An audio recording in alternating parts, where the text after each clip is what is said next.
This whole video was supposed to be about rainy day comfort food, and it's been raining a lot lately. The day we decide to shoot, it's super sunny. I'm like the worst organizer.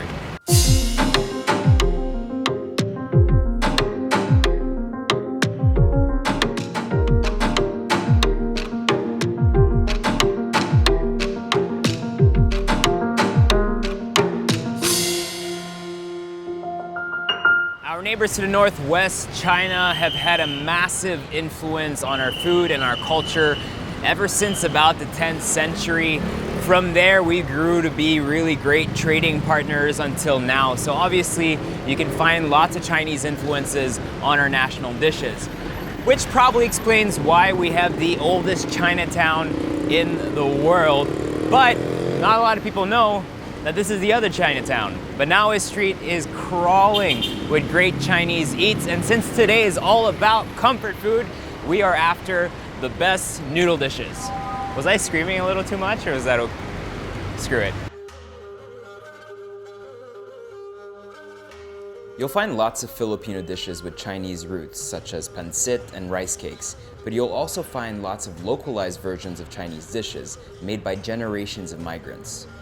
This little shop is known for its Amoy lumpia. Amoy is the area now known as Xiamen in China, and lots of Filipinos with Chinese descent can trace ancestral roots to that city.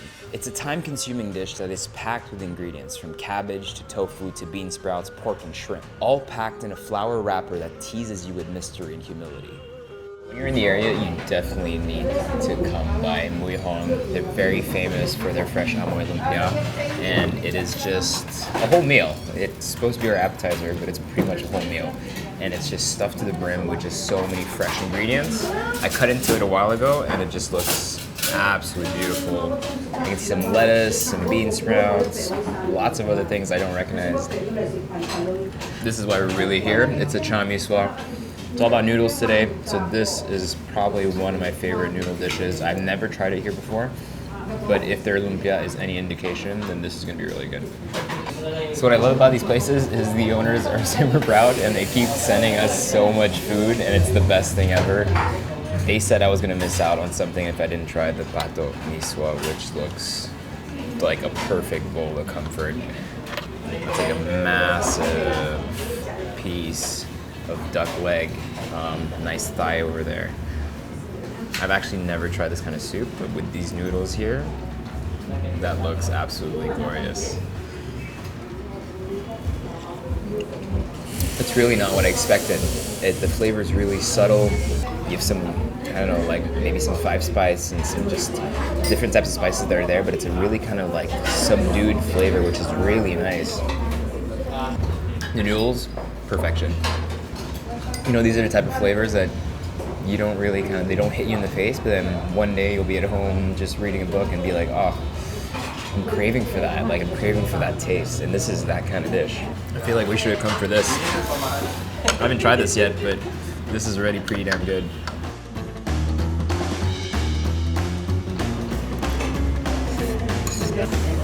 Dude, this food is so good. Cooked to like perfection. People need to travel to Banawe Street to try this food. And their kikiam, probably the best I've tried. Taste of love. It's a real thing.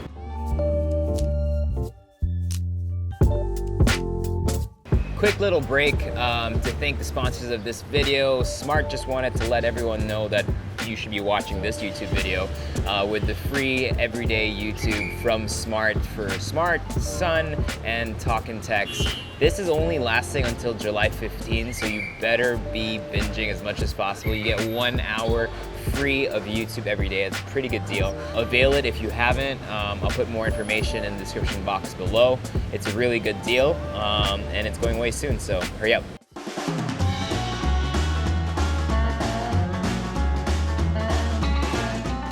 Makes sense to have a little stop. We're having a little snack. It's huge. I'm still not hungry anymore. A little snack at this place called Feng Wei Wu. Previously, I think it was called Feng Wei Wei or Feng Wei Wei, which is why I was really confused as to where it was, but Dongwei was on Banawe Street, so I'm thinking this is the one we were looking for. And it is actually a Taiwanese style eatery. It's kind of like a play on a cart there, yeah, with some food laid out, but you also have the menu on the board. They're really famous here for their smoked duck and their maki noodles, which is what we ordered here today. And this is basically putting ramen to shame. It is just heavy. I haven't tried it yet, so let's give it a go. So the broth is really kind of thick, starchy. It's like your hot and sour style soup. Lots of deep fried shallots in there. Really kind of glutinous. These noodles look insane. There's some black fungus in there as well. Good bite to it. And a nice little piece of pork as well. I think it was a mistake to do 3 in one day, but this is really the perfect place to come when you're kind of having like those pangs of hunger. And I don't know about you, but when I'm like sad or hungover, Chinese food is a definite go-to. It's just so nourishing. I guess because there's so many textures, so much flavor, so much umami.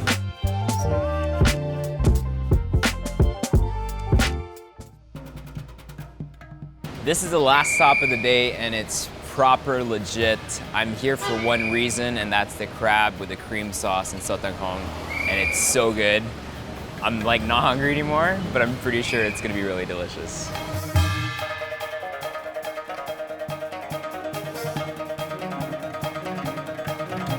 Time for the star of the day. A live, plump, fresh crab, usually from Capi Sorbico, is chopped up freshly and thrown into some really hot oil. After being quickly deep fried to create delicate texture, it's placed on a hot wok, and then the dance begins. The chef deftly maneuvers the gas pressure with his foot while controlling the heat of the wok with a mix of water and oil. The crab goes in accompanied by garlic, soy sauce, oyster sauce, spices, vinegar, leeks, and noodles. The crab at this point could be perfectly delicious, but to really set themselves apart, a generous serving of evaporated milk is added. And then it happens. Beauty is born. All right, so this is la pièce de résistance. This is exactly why we came here. A couple months ago during a dinner, I tasted this dish and it was absolutely fantastic, which is why we're here today. So you got these beautiful noodles with just, we saw the process in the kitchen and it just looked so mouth-watering as they were cooking it. Look at that. That cooked with like a beautiful live crab. There's nothing better. Let's try the noodles on their own first. This is so good. It's everything you want it to be in terms of when you're looking for like that Chinese comfort food style with Filipino inclinations. Very creamy, salty, tad bit of sweet, just gorgeous. Now I'm gonna be the first to attack the claw. Beautifully plumped, and as we saw, it was perfectly kind of cooked, nice and fresh. I don't want to eat anything else today. This is all I need to eat.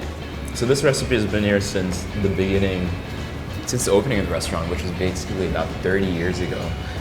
They opened in 1988, and I can understand why this is one of the original recipes and why it's still on the menu.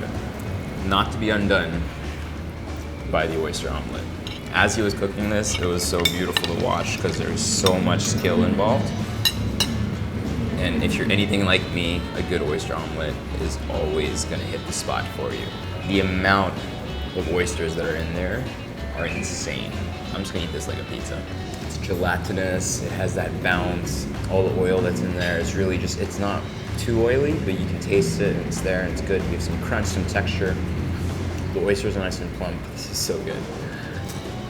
And finally, butter chicken. Deep fried goodness. Always hit with that sweetness from the dairy that comes through right at the end. So good. It doesn't get more comfortable than a sweet and sour soup. Oh, sorry, hot and sour. Oh yeah, there's no such thing as a sweet and sour soup.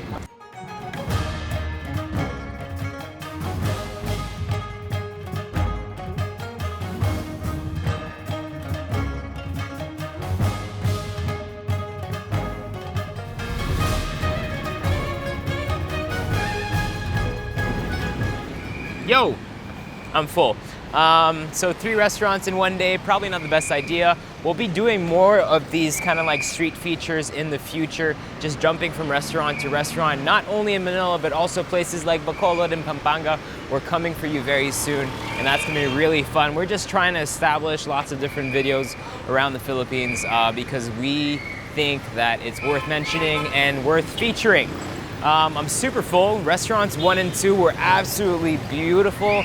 The owners were there, super proud of their product. You can really see the Chinese Filipino heritage just kind of like melding perfectly together, and it just creates such a beautiful flavor and beautiful product and such a beautiful story. They kept sending us food because they were really happy with what they're doing in the kitchen and really proud of it, and you can really taste that through the food. The second one was a bit more of like a fast food place, Taiwanese, great little snack, you know, some noodles, and I think it's about to rain. So, yes.